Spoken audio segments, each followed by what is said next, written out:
Gueule, c'est sur RMC, RMC Story. Nous sommes aujourd'hui dans les Grandes Gueules avec Maxime Liédio, étudiant, Étienne Liebig, éducateur, et Zora Habitant, cadre de la fonction publique. On parle de ce drame qui s'est passé dans cette EHPAD de l'Herme en Haute-Garonne. Je vous lis quelques-unes des réactions qui sont arrivées sur internet rmc.fr.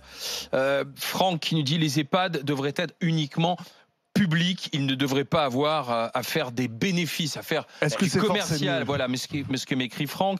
Pierre nous dit: c'est triste aujourd'hui qu'il y ait des problèmes dans ces établissements, alors que c'est vrai, on paye très très cher. Lydie nous dit: ayant fait les procurations de vote en 2012 dans des dizaines d'EHPAD, je peux vous dire que je suis passé dans des lieux qui étaient de vrais mouroirs. Alors, je vous lis les termes qu'elle m'emploie, hein. De vrais mouroirs qui étaient dégueulasses, qui sentaient l'urine, où on avait des personnes âgées laissées à l'abandon. Mais pourquoi? Faute de temps, de personnel soignant. J'ai été horrifié, j'ai ramassé, me dit Lydie, des personnes qui étaient à terre et qui se faisaient gronder parce qu'elles ne pouvaient se lever. Jamais je n'aurais mis ma mère là-bas. Elle dit: finalement, voilà ce que me dit Lydie. Moi, j'ai dû acheter un appartement plus grand pour essayer de la garder. Nous sommes avec Jean Arcelin. Bonjour, monsieur Arcelin. Bonjour. Ancien directeur d'EHPAD, auteur de Tu verras maman, tu seras bien, c'est aux éditions XO. Quelle est votre réaction déjà à ce qui s'est passé du côté de l'Herme en Haute-Garonne, monsieur Arcelin? Déjà, j'ai bien sûr une pensée pour les victimes, parce que ce sont quand même des vies abrégées, pour les familles et pour les équipes. Parce que l'équipe concernée doit être sûrement traumatisée, parce que les équipes sont souvent très attachées aux résidents. Et je pense aussi à toutes les équipes de France, parce qu'elles doivent être aussi dans la peine, parce que on associe maintenant facilement les équipes, les EHPAD à la maltraitance. Ma réaction, c'est il faut absolument savoir ce qui s'est passé. Alors, l'enquête le démontrera. Moi, ce qui me fait réagir, c'est que c'est arrivé un dimanche. Et j'étais directeur d'un EHPAD commercial. On sait que le dimanche, on peut être en sous-effectif. Pourquoi on est en sous-effectif le dimanche? Parce que ça coûte plus cher. C'est-à-dire qu'il faut payer double les personnes et il faut en plus leur donner un jour de récup. Donc, ce que je voudrais vraiment savoir, c'est est-ce que cet événement grave est lié à un manque d'effectifs ou est-ce que c'est véritablement un accident? Si c'est lié à un manque d'effectifs ce jour-là, il faudra vraiment, c'est vrai, se poser la question du fonctionnement des EHPAD à but lucratif et de la compatibilité, je l'entendais un peu plus tôt parmi vos auditeurs, de la compatibilité de cette recherche de profit toujours plus grand avec la prise en soin de personnes âgées vulnérables. Vous savez, pour qu'il y ait une TIAC, en fait les TIAC c'est une infection, c'est une intoxication alimentaire collective. Pour qu'il y ait cette intoxication, en l'occurrence massive, parce que 5 morts, c'est exceptionnel. Les intoxications ne sont pas exceptionnelles. Moi, j'en ai eu 3 en 3 ans. Ce qui est exceptionnel, c'est qu'elles soient mortelles. Pour qu'elle soit mortelle, il faut 2 choses. Il faut qu'il y ait un germe et que ce germe ait proliféré massivement, c'est-à-dire qu'il ait eu le temps de se multiplier et en général à température ambiante. Donc on peut avoir effectivement un défaut de rupture de chaîne du froid et il faut des organismes fragiles, ce qui est souvent le cas des personnes âgées. Oui, parce que les personnes âgées qui sont décédées avaient plus de 90 ans. Hein, non, il y avait une personne qui a 72 ans. Pour la plupart des cas. Oui, il y avait une de 72, sinon c'était 93, 92, 95. Mais expliquez-moi. Moi, je ne comprends pas. Hein. On paye 3 000 €. On paye 3 000 € par mois. Et vous nous expliquez qu'il y a un problème de personnel, qu'il y a la rupture du chaîne de valeur. C'est ça qui est incompréhensible. En fait, c'est le prix d'un hôtel de luxe et on est traité comme si on était. Mais de toute façon, vous savez, dans le dernier rapport parlementaire, qui est quand même très bien, très simple, des députés Fiat et Ibora, il est clairement écrit que c'est pas parce que vous payez 3 000 € que vous aurez plus de personnes. Au contraire, dans les EHPAD publics et dans les EHPAD associatifs, vous avez un taux d'encadrement qui est nettement supérieur, qui peut même aller à 1/3 de personnes en plus que dans les EHPAD lucratifs. Mais le problème, c'est quoi? C'est qu'il n'y a pas de place. C'est un marché verrouillé dont profitent les groupes commerciaux. Et en plus, Pourquoi verrouillé? Comment? Pourquoi verrouillé? Pourquoi il est verrouillé? C'est simple, c'est que il faut savoir que l'État subventionne tous les EHPAD de France. Ça veut dire quoi? Ça veut dire que même les EHPAD à but lucratif, les EHPAD commerciaux où on paye 3 000 € reçoivent 40% de leurs revenus de l'État. Donc pourquoi c'est verrouillé? Parce que l'État a des caisses vides et comme l'État doit financer toutes les nouvelles ouvertures d'EHPAD, l'État ralentit les ouvertures d'EHPAD. Si vous cherchez une place dans un EHPAD à un prix raisonnable, c'est-à-dire à peu près 2000 €, alors que les EHPAD à but lucratif, la moyenne c'est 2700 €. Eh bien, si vous cherchez un EHPAD de qualité, et il y en a, hein, j'insiste là-dessus, eh bien, on va vous demander 6 mois d'attente. Donc, vous tournez forcément, parce qu'en général, ce qui est assez dramatique, c'est les familles sont en situation d'urgence, les placements se font très vite, donc elles sont prises en otage, elles n'ont pas le choix et elles prennent la première place qu'elles trouvent, et quand elles l'ont, elles ne la lâchent pas. Merci d'avoir été avec nous, Jean Arcelin. Donc tu verras maman, tu seras bien aux éditions XO. La question que pose monsieur Jean Arcelin là est vachement importante, parce qu'en fait, moi j'ai quand même le sentiment, quand on regarde combien coûte, il faut dire les choses, hein, combien coûte le 3e et 4e âge en France, et en particulier le 4e âge.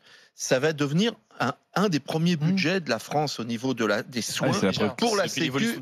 C'est quand on parle, parce qu'il faut une nouvelle branche d'ailleurs. Quand on dit l'aide sociale et tout, ce sont les vieux qui coûtent les plus cher. On n'ose pas le dire parce que les gouvernements en général sont très mal à l'aise. Alors si ce gouvernement-là a mis ça sur la table en disant il faut trouver 1 milliard. Voilà. Donc c'est une réalité, mais alors c'est vraiment une réalité. Il va falloir la regarder en face, parce que là, comme en quelque sorte, comme on met nos vieux dans des endroits comme ça pour plus les avoir sur les bras, et parce que parfois on n'a pas le choix de faire autrement, et ben de la même manière, on refuse de voir cette question-là, qui est quand même une question hyper importante et à tous les niveaux. Et par exemple, quand on regarde un certain nombre de rapports, et notamment sur l'Allemagne, et pourquoi l'Allemagne a fait venir autant de migrants, 1 million de migrants dans son pays, c'est aussi parce que quand la population vieillit et que les personnes ne peuvent plus travailler pour payer justement ces retraites et pour payer la présence des personnes âgées. Et c'est un véritable changement de société.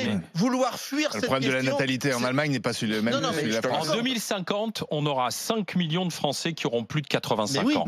Donc d'abord, il y a le défi, c'est le défi de la prise en charge et du coût de cette prise en charge qui est estimé, on dépassera très largement les 30 milliards. Et pour mettre en œuvre cette grande réforme sociale qui est celle de la dépendance, il faudra trouver 10 milliards d'euros chaque année. Dans un pays où déjà on est un peu au taquet en termes de prélèvement. Nous sommes avec David. Bonjour David.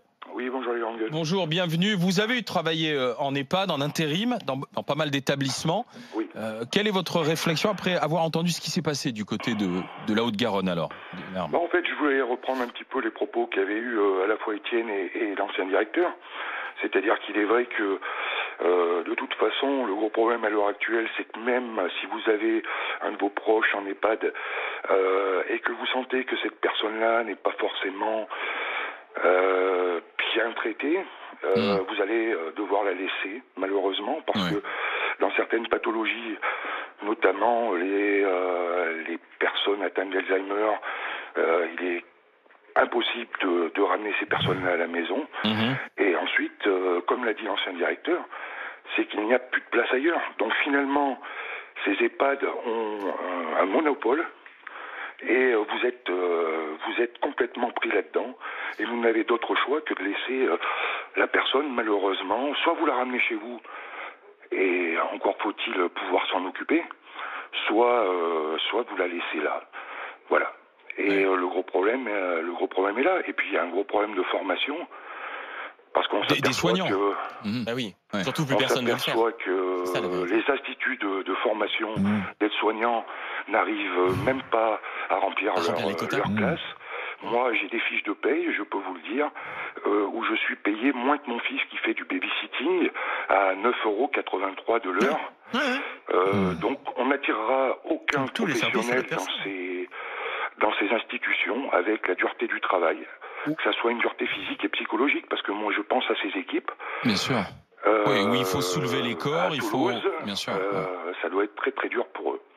Mais est-ce que si on prend 3 000 € par mois, d'accord, plus la Sécu 40%, dans un établissement dans des établissements qui sont médicalisés, avec des infirmières, avec des médecins, moi je le vois, j'ai quelqu'un dans la famille qui est dans un EHPAD du même groupe. vois, de ce groupe qui est impliqué du côté de la Haute-Garonne. Corian. Et Corian, ça se passe très bien. Il y a des infirmiers, des infirmières, il y a des médecins sur place. C'est combien par mois? 3 000. Si tu fais le ratio... Alors comment ça se fait? Non, maintenant, si tu fais le ratio, ça fait 100 € par jour. 100 € par jour avec des médecins, avec des mini-appartements. Oui, mais si ça se passe bien, d'accord. Mais là, non, mais, là on a un EHPAD. Quelle est la solution? Non, mais attends, là, on a un EHPAD où ils nous disent il y a des problèmes d'accueil, il n'y a pas suffisamment de personnel. Donc, comment ça se fait que parfois ça se passe bien et parfois ça se passe pas bien pour le même prix? Parce que ça dépend du gestionnaire. Tu as des directeurs d'établissement, si tu veux. Ça dépend aussi de l'équipe qui est en place. Quand quelqu'un rentre en EHPAD, il se met en place ce qu'on appelle l'obligation alimentaire. L'obligation alimentaire, c'est chaque membre de la famille, juste ça dépend des départements, enfants, petits-enfants, époux et conjoints quand ils sont mariés. Tout le monde doit fournir ses revenus et c'est en fonction de ces revenus-là que l'aide sociale est mise en route. Il y a l'APA, l'aide personnalisée à l'autonomie, etc. Et si un EHPAD coûte 3 000 €, l'État va déduire la retraite de la personne, la participation qui va être fixée de chacun des membres de la famille, et elle est obligatoire, c'est-à-dire que le tribunal peut être saisi si la personne ne donne pas de nouvelles. Et au regard de tout ce qui est versé par la famille et par la personne en question, l'État va mettre le reste. Oui, parce que l'EHPAD il coûte beaucoup plus de 3 000 €. Et il coûte 4 000. Mais non, ma belle-mère est dans un EHPAD associative, elle paye le montant de la facture est de 2 200 €. Sa retraite étant de 500 €, il reste 1 700 € à payer. Ces 1 700 € là la famille a été obligée de donner tous ses revenus pour l'obligation alimentaire. Il a été attribué une somme à chacun des membres de la famille jusqu'aux petits-enfants, c'est-à-dire même mes fils. Et une fois que la soustraction est faite, c'est l'aide sociale et le département qui prend le reste en charge. Oui, donc merci voilà, David d'avoir été avec nous, David. Non, c'est associatif. Maxime Yeddo. Il faut ajouter Maxime qu'on tue le métier, parce que comme l'a très bien dit David, il n'y a plus personne qui veut le faire. La personne que je connais qui travaille dans un EHPAD nous le raconte. Quand elle voit des jeunes, déjà, on les prend plus. Je crois que la limite de la note pour être accepté, c'était 11. On est obligé de le baisser à 9 pour pouvoir les accepter. Et on est même obligé de prendre ceux qui font des bacs pro à SSP. Le problème, c'est pas qu'ils ne sont pas bons, c'est qu'ils n'ont pas les compétences nécessaires. On ne fait même plus faire des stages dans les hôpitaux parce que c'est trop compliqué. Ils veulent même plus aller au bout de la formation, parce que ce qu'on oublie de dire précisément, c'est également, et je le vois vraiment très régulièrement, ceux qui sont également les plus maltraités dans les EHPAD, c'est les aides-soignantes qui sont vraiment, au bout de plusieurs années de travail, totalement détruites. Donc c'est vraiment quelque chose auquel on pense pas du tout. Mucho qui m'écrit les plus maltraités, c'est pas le personnel, ce sont les résidents. Et puis cette nourriture, est-ce que vous la serviriez aux enfants, à tous ceux qui ont décidé de partir loin de leurs parents, pensez que vous laissez vos parents.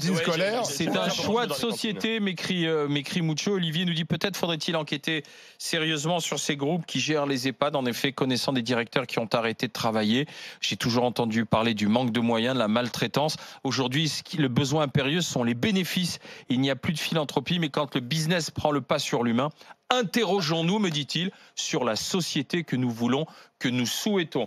Restez avec les GG, avec les grandes gueules. Dans un instant, on se retrouve en direct pour le Monde de Macron. Laissez-moi juste saluer ceux qui sont avec nous aujourd'hui. Le lycée Abbé Grégoire à Paris, 3e, classe de première. Et venu de Belgique, le collège Notre-Dame de Bellevue à Dinan en Belgique. Bienvenue à vous aussi. Très heureux de vous avoir dans le public des GG. A tout de suite pour le Monde de Macron. RMC jusqu'à midi, les grandes gueules.